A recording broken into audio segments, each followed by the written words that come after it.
What's up, everyone? It's Felix here from FelixGPhoto and HeyDon'tShoot.com, and today I'm here to talk about one of Sony's top flagship cameras, the Sony A7R5. This is an awesome 61 megapixel beast of a professional camera with a fully articulating screen. Why they didn't put these on the Sony A7 series to begin with, I don't know. But you finally have it on the likes of the Sony A7R5, on the Sony A7 IV, and the other top flagship cameras. You have it. Love the articulating screen. But let me tell you what I love best about this camera.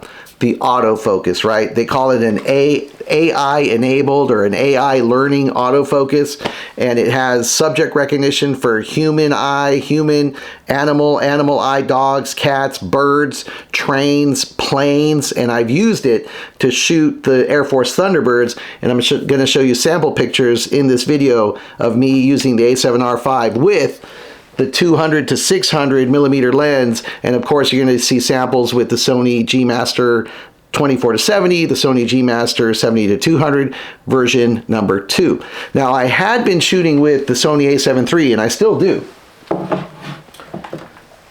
I shoot with the Sony A7 III. I love it. I have a pair of these. Usually when I'm doing depending on what I'm shooting, I'll go with my two Sony A7 IIIs, and I'll have a wide angle lens like a 24 to 70 or wider, and then a telephoto zoom lens on the other camera. But for work in the Army, we were assigned these awesome Sony A7R5. So it's not mine. It's not my personal camera. I'm going to have to give it back at some point, but I've been using it for the last 4 months, and it is a pleasure to shoot with. One of the things you'll notice first about it when you grab it is the deeper hand grip. It's a nice, big, round, deeper hand grip. But I'll tell you my first thought on it. While it's still very small and lightweight compared to most DSLRs, we're getting bigger hand grips now, a little beefier body. Now we're getting back into like DSLR size cameras. It's, you know, coming back full circle. Not quite as fat as like the Sony A99, A99 II, or A77 or those, but it is comfortable. It is pretty fat and deep. It's right about the maximum limit size for my hand that I like. And then you'll find too, as these grips get bigger, your knuckles start getting really close when you mount the lens on there, the space in there. Let me see if I can show you real quick. I'll slap on the 24 to 70 version 2 G Master, and I'll see if you can get a look there on how close your knuckles get into the lens when you're grabbing it. Now, my knuckles with this lens, they don't rub. There is still a tiny little bit of space. I'm just saying it's getting ergonomically, we're getting right at the max limit on the size, although it does feel pretty good. It feels secure. You know, I can kind of grab it like this, not worry about the camera falling down. So yeah, I've been shooting it with the G Master lenses. I do have the old G Master lenses that are mine that I shoot with, and I'm going to show you a size comparison. But right off the bat, it's easy to see. So here's the G Master 24 to 70 version 1 and the version 2. And right away you see a noticeable size difference and a noticeable weight difference. But the lens that has the biggest size, the biggest weight difference is the 70 to 200 G Master. Here's the version 1 and the version 2.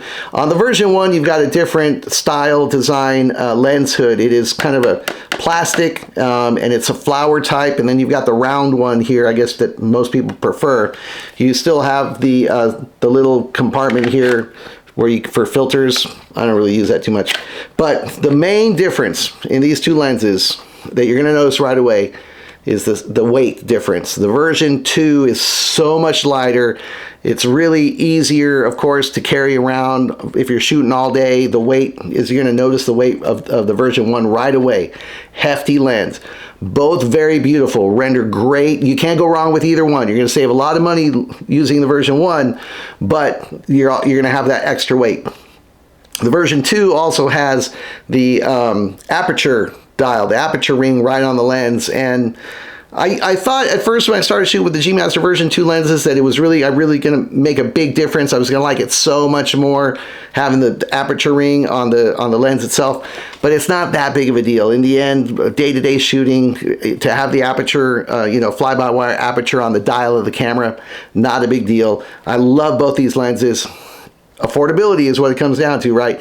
a lot less expensive, the version 1, in your price range. Used, I think you can get them now. I got to check, but used, I think you can get the version 1 for like $1,200, but the version 2 is going to be well over $2,000. It's a very pricey lens, but if you can afford it and money is no object, version 2 is the way to go. So version 1, version 2, I've used these both extensively. I've also been fortunate enough to get to use another G Master lens, a third G Master lens. This is the Sony 14mm G Master lens, and it's a beauty. It's a f1.8 ultra wide. Obviously it's got a bulbous front element here, the front glass, so you don't put traditional filters on it. I guess you need a special filter. I've had to use this from time to time for super wide angle photography. Just a couple weeks ago I shot a group photo of a big military unit.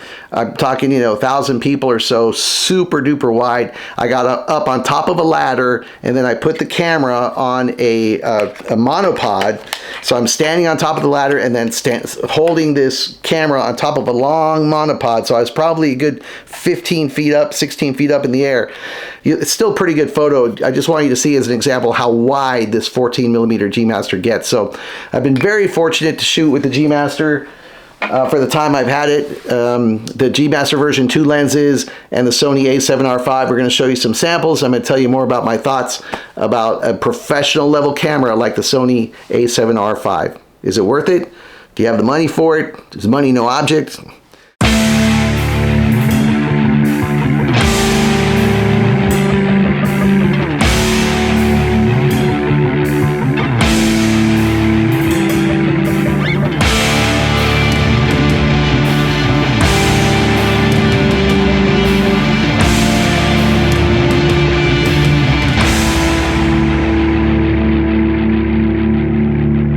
A complete joy to shoot with, reliable and uncompromising. I can't speak highly enough about the AI processing and autofocus capabilities of the Sony A7R5.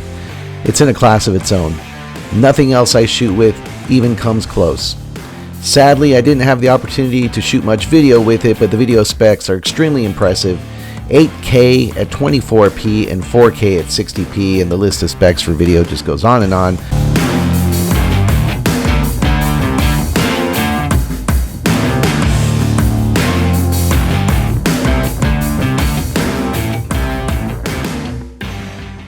The resolution is simply incredible. The 61 megapixel backside illuminated CMOS sensor produces stunning detail.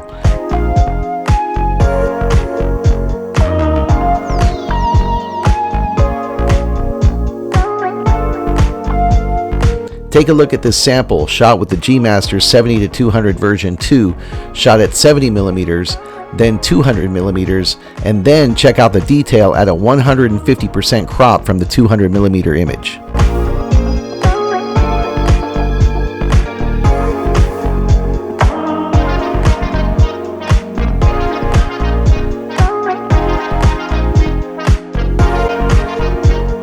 I took the A7R5 out one last time for some street photography with my good friend Keith. Make sure to give him a follow on Instagram at Coffee to Cocktails. The ultra-fast autofocus really shines in street photography situations when subjects appear quickly and move in and out of frame unpredictably, or when you're trying to be discreet.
But all of these features, the ultra-high resolution and next-generation technology, comes at a steep cost.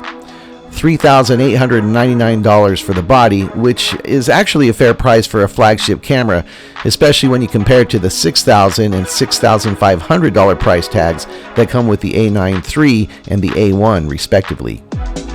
Here you see it side by side with my A7 III, which is a great camera in its own right, but you can see some of the distinct physical and ergonomic differences on the camera bodies, and you'll just have to buy, borrow, or rent an A7R5 to experience the differences in performance, and it is a big difference in performance, needless to say.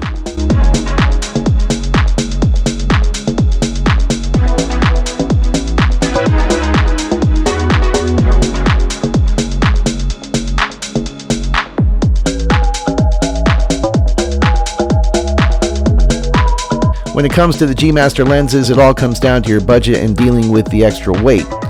Either set will produce stunning images with fast autofocus performance, but how much money do you want to spend and how much weight do you want to carry?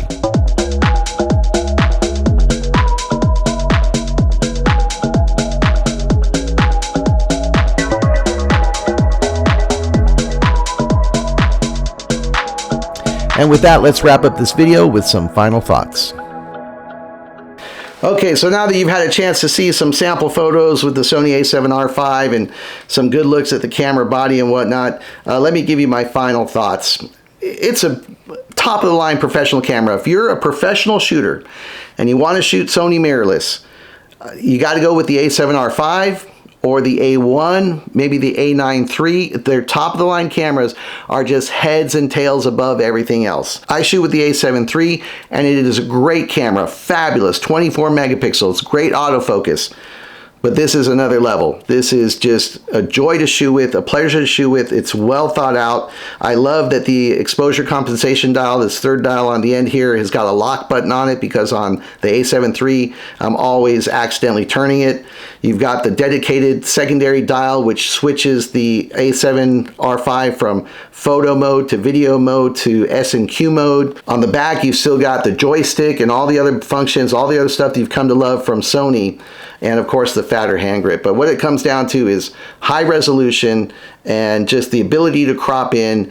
The images out of this thing are super sharp, super crisp, professional. You can blow them up real big. If you're shooting for clients and you're shooting professionally, this is the way to go. Sony A7R5. Let me know what you think in the comments. Is it worth the money? A lot of money for this camera. I think it is. But let me know what you think. And if you like this video, be sure to like and subscribe. And I'll be back with more videos coming up. Now I'm going to have some more free time away from my day job, so expect to see more videos on this channel. Hopefully step it up a notch. Thanks for watching. For all the years that you guys have been watching HeyDon'tShoot.com. We'll see you again next time.